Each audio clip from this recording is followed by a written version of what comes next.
Nisambula Fiji. This is an animated video created to help communities better understand why our fish are getting smaller and fewer in numbers, and what we can do together to better meet our food and income needs from the sea.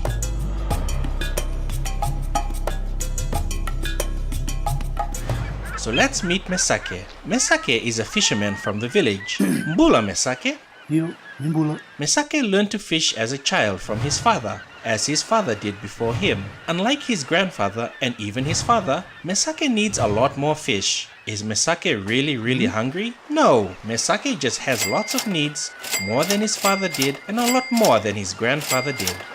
Is Misaki asking for too much? We don't think so. As you might expect, that means Misaki needs lots of fish. But Misaki is ready for a hard day's work. Go get him, Misaki. Here's the thing, Misaki today is catching less fish and smaller fish than his father did, and a lot less and a lot smaller fish than his grandfather did. Misaki is also spending longer in the water to catch the same amount of fish he did just a few years ago. And he is traveling farther and farther from his village. Isa Misaki.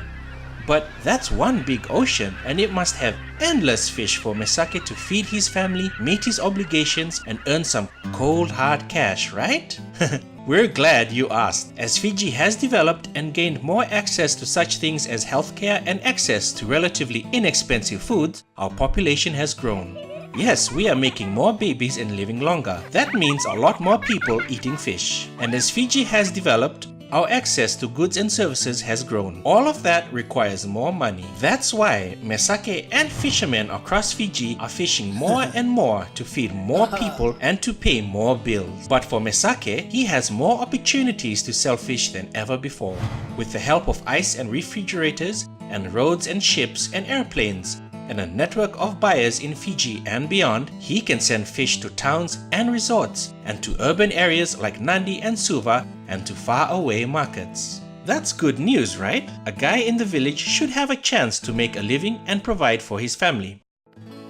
But here's the thing, all of that increased need and increased access to markets has meant a lot more fishing. That's why fishermen across Fiji are having a harder and harder time catching fish and getting smaller and smaller fish. Right, Misaki?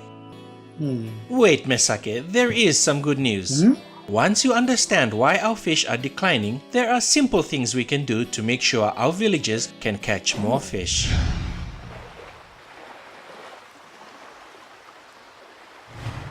So, how do you know if your village reefs are being overfished? Just ask fishermen if they are spending more time to catch the same amount of fish and going further and further to catch them. Or even if you are not a fisherman, have you noted if the fish you are eating are getting smaller? What about the ones at the market? Odds are the answer to all these questions are yes, because the fishermen we've talked to tell us it's getting harder to catch fish all over Fiji.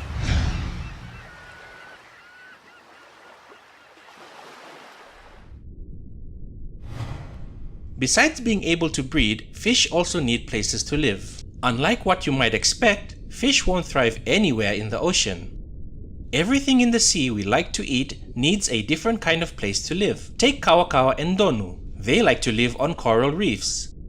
So do parrotfish. Sea cucumbers like to live in seagrass. So do white-spotted rabbitfish. Yellow goatfish like sandy bottoms. Mangrove crabs like mangroves and river mouths.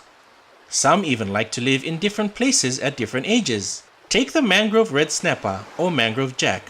When it's young, it lives in mangrove areas. As the fish gets bigger, they move out onto the reef. Everything in the sea thrives in different places. So for fish and critters, without these places to live, we will have less of them, regardless of how much we are fishing. And if we are fishing heavily, without good places to live, our fish disappear even faster.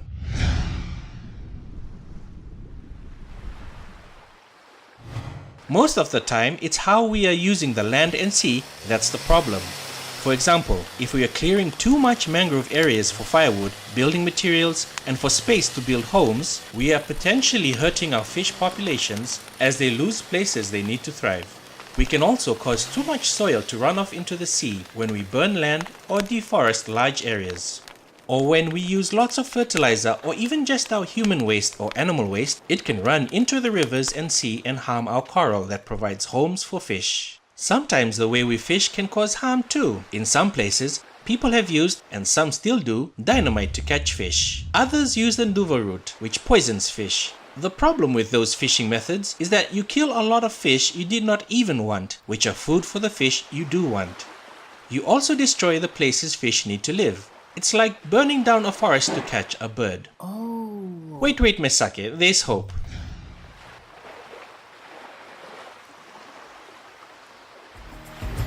Now that we can know the things we are doing to decrease our fish populations, we can fix it. All we have to do is sit down and talk with each other. That's not so hard, is it? So first, a community must discuss what's causing its fish to decline. Talk about how life has changed and what changes have occurred in your community. Once you know that, there are some tried and true methods to take action. Most often for a Fiji community, the best approach almost always involves the community first working together to establish rules around fishing. In Fiji, there are more than 450 villages who are doing just that right now, working together as part of the Fiji locally managed marine area network.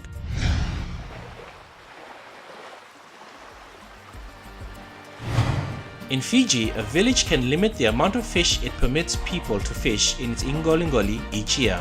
That way you limit the amount of fish taken and have a better chance to leave enough fish in the sea to replenish the reefs. Perhaps your village can start by ensuring people from the village being able to get enough fish and limiting outsiders if the village fishermen are struggling. Or you can limit the gear being used. Some nets, particularly small mesh sizes, for example, can end up catching and killing a lot of sea life unintentionally. Even if it's sea life we don't eat, they often help support the things we do like to eat. Some places have also banned things like spearfishing, using scuba diving gear, as it allows people to take too many fish too quickly and can leave too few fish to provide fish for next year. Some fishing practices like dynamite fishing or nduva root fishing can be banned because they cause too much long-term damage. Communities can also establish minimum sizes that ensure the fish is getting big enough to breed and replenish the reef before they catch it. Because just like us, fish need time to reach an age where they can reproduce. Communities have also begun protecting the places and times that fish breed. Take Kawakawa and Donu. Some communities have started protecting the places these fish spawn to ensure they release their eggs each year, or they have begun to ban the fishing of certain fish during these spawning months. Communities have also established a tambu area where no fishing is allowed. Traditionally, these were established around cultural events, such as the passing of a chief, and ran for 100 days.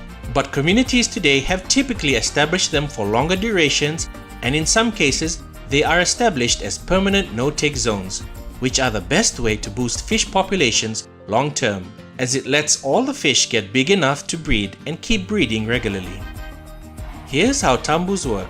A community establishes an area of reef where no fishing will take place to give fish a break and allow them to recover from overfishing. That way the fish get a chance to grow bigger and breed. As they do, the fish in the tambu area increase, and if designed properly, communities also start to see spillover of fish into fished areas. Communities throughout Fiji have seen both the fish populations increase and have seen species that were thought to be gone come back. Some villages have also established rules for land use, like banning or limiting mangrove clearing to preserve important habitat, or banning burning as it causes too much sediment to run off the land into the sea, which smothers reefs. Places have also taken simple but important steps, like making sure all their garbage does not end up on the reef, or limiting the use of things like herbicides or fertilizers that, if overused, can run off onto reefs and kill coral. There are awareness materials available and also government agencies and NGOs that might be able to help. Visit your provincial office or contact the Fiji locally managed marine area network to learn more. But remember, the first step is to start talking about what you learned today with your family, other fishermen, community leaders, youth, and women's groups. We have to get everyone involved, and together we can make a plan to ensure you have fish for today and tomorrow. Once you do get organized, it will be a lot easier to find help. And it can start with this video and a simple question. Are we having a harder time catching fish today? Whatever you do, make sure you start today to make sure the Fiji we grew up in is the Fiji our children can grow old in. So Misaki, what do you think? Will you start talking to your family and friends about fisheries management?